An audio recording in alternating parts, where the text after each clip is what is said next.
Evidently, if there was no international pressure from America on Nigerian government, Sunday Jackson would have been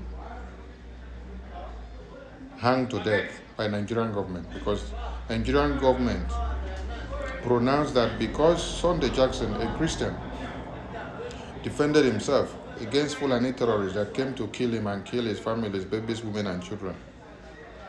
He defended himself. Self-defense has become a crime in Nigeria when the Fulani terrorists come to kill you. So Nigerian government said they support jihad, they support Sharia. So if you defend yourself, if you kill any terrorists that have come to kill you, they will sentence you to jail.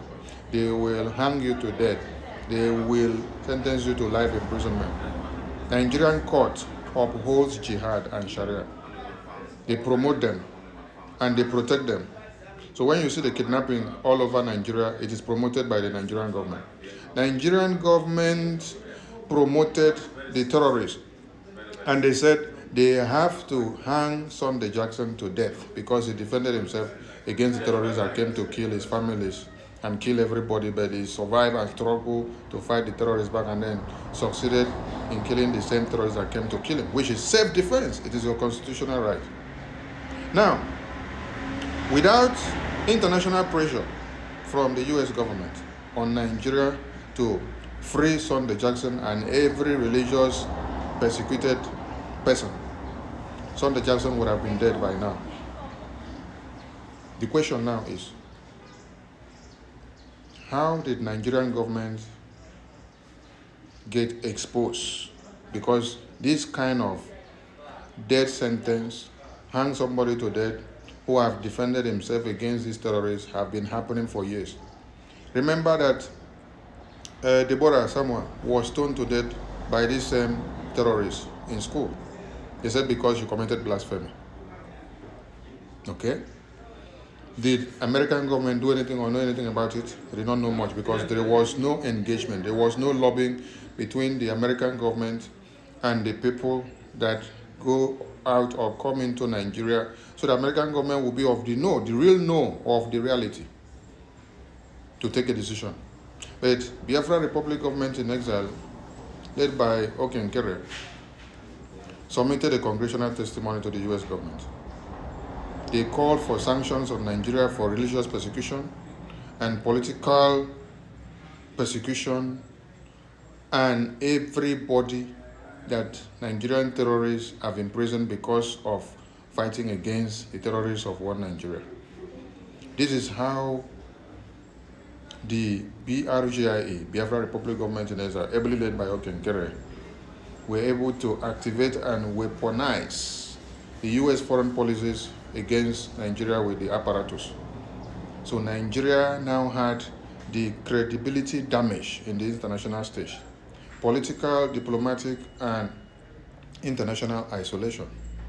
They now became very high on international pressure.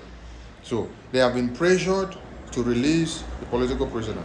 They have been pressured to release Sunday Jackson, which Nigerian government had sentenced to be killed because of defending himself. So Sunday Jackson is a testament of the success of international lobbying, the political lobbying, the voice that you speak out in the international community. You don't do it by protest. You don't do it by doing online.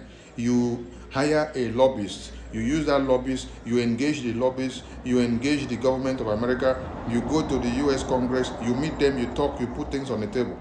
To the point that the BRGIA had the opportunity to now host a congressional briefing on the 18th of September in the White House of America, where a live testimony were given with over 50 Biafrans. They testified about the genocide and the Christian persecution and everything that is happening in Nigeria. So, everybody needs to know that there is power in lobbying.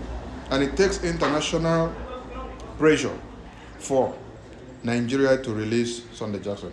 It takes international pressure for a political prisoner to also be released. It takes international pressure for those that are persecuted because of their religion and their self-defense and their ethnicity and their traditions to be freed. It takes international pressure and intervention. But you must engage American government, and that is what the BRGI are doing. Next is Mazi Nnamdi Kanu.